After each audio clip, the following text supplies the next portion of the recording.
Now in this video, we want to discuss some things that you want to do before you hit record. And at the end, you're going to understand why these things are important to do beforehand. And of course, it almost seems that this would be elementary. You want to make sure you have your content ready. If you're going to read it, if you're going to refer to it, it needs to be available before you actually hit the record button. You shouldn't have to go and search for it, and you really don't even want to pause the video to go get it. It really does disturb the continuity. It can disturb the level of your voice. It can disturb a lot of things if you have to stop your presentation in order to retrieve something that should be readily available right in front of you. Now, screencast videos work best when you already have some knowledge or expertise, and that it goes without saying.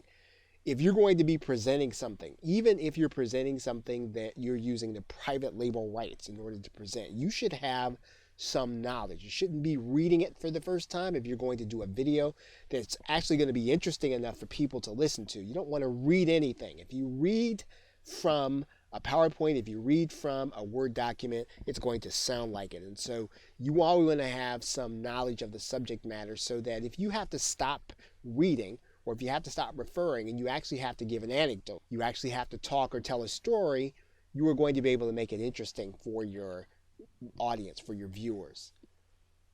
Open up the tabs on your browser ahead of time in sequence. You want to think through your presentation. So don't get to your presentation and have to open up tabs and open up browsers. The time that you think it takes as a video creator is a lot longer to the person experiencing it. You don't want to spend your time on camera opening tabs, looking for things in your browser.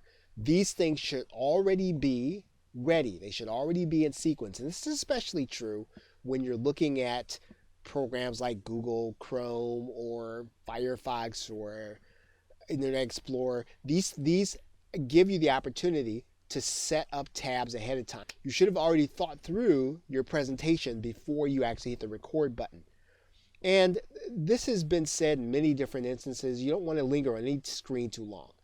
So if you're screencasting, don't leave your screen up very long. Now, obviously, sometimes you're going to have to violate this principle, but Hollywood actually changes screens every 8 seconds for a reason. That's because our attention span is just short as human beings. And this could also have to do with the modern day. So you want to make sure that if you can, you want to switch something on your screen for a minimum of every 8 seconds.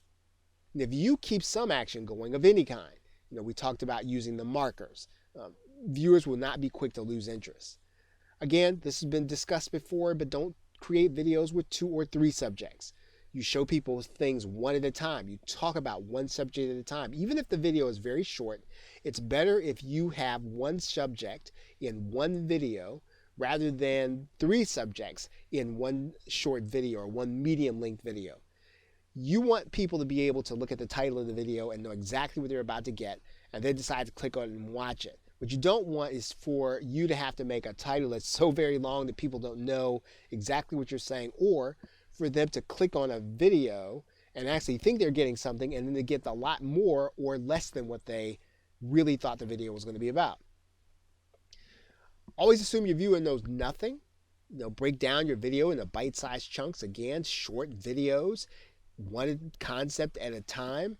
You don't want to try to do something really complex unless you're really breaking down the steps. And if so, try to keep your steps in separate videos. If you are going to add in title clips and music, you want to select them before you start the project. Again, that goes without saying.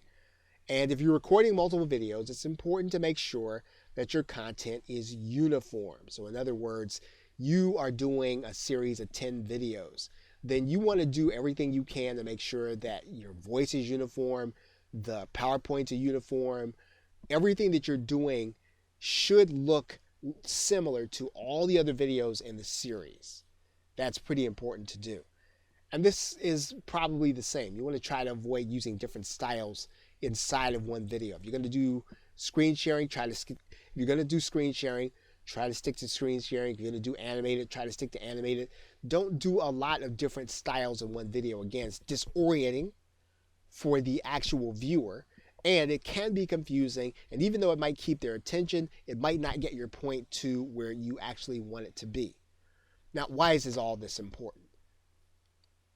And we've actually hinted at this, because to do something like this, and this is what you don't want to do, you don't want to type on your screencast video and go looking for websites. You don't want to search for information.